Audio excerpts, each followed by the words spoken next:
Un an a passé? Est passé? Comment choisir l'auxiliaire du verbe passer? Vous avez la réponse? Je vous explique ça, mais avant de commencer, abonnez-vous à ma chaîne, activez les notifications et soutenez-moi avec un petit pouce. Merci. Pour suivre cette leçon, prenez des notes ou utilisez le document que j'ai préparé pour vous. Le lien est en description. C'est parti. Le verbe passer s'utilise avec les auxiliaires avoir et être au temps composé. Et même si les deux sont parfois possibles, eh bien on peut simplifier le choix de l'auxiliaire de la manière suivante. Lorsque passer est suivi d'un complément d'objet direct, on utilise l'auxiliaire avoir. Et dans les autres cas, on utilise l'auxiliaire être.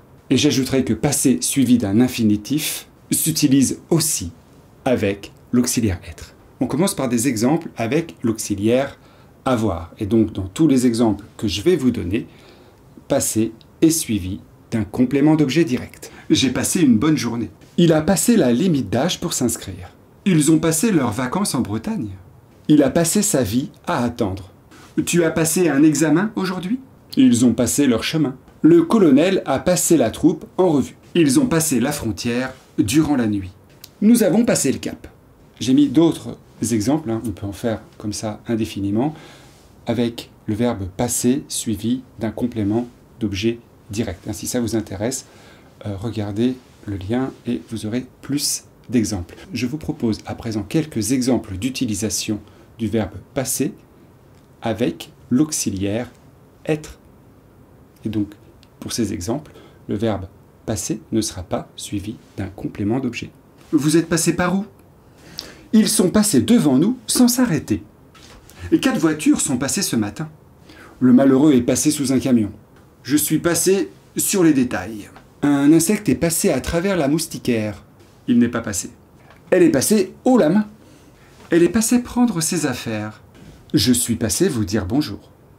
Comme je vous le disais en introduction, quand le verbe passer est suivi d'un infinitif, on ne se pose pas la question, on utilise l'auxiliaire être. Elle est passée prendre ses affaires. Je suis passé vous dire bonjour. Si parfois vous avez des doutes, ici, il n'y a pas de doute. Quand il y a un infinitif après passer, ce n'est pas un complément d'objet. Ici, on va voir un point qui est vraiment difficile. C'est pas pour les petites frappes.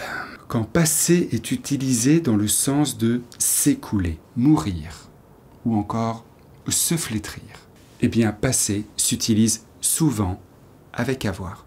Et c'est une utilisation qui peut sembler soit vieillie, soit littéraire.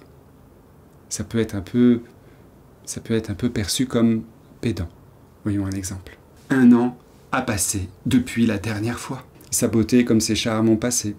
Dans ces deux phrases, le verbe passer n'était pas suivi d'un complément d'objet et pourtant, on a utilisé l'auxiliaire avoir. Et la raison est que passer était utilisé dans le sens de s'écouler ou encore se flétrir, mourir. Et j'ajouterai ici un dernier point. Alors on dit aussi bien la loi a passé que la loi est passée. Ici, les deux se disent, les deux s'écrivent. J'espère que vous avez passé un bon moment en regardant cette vidéo. À bientôt.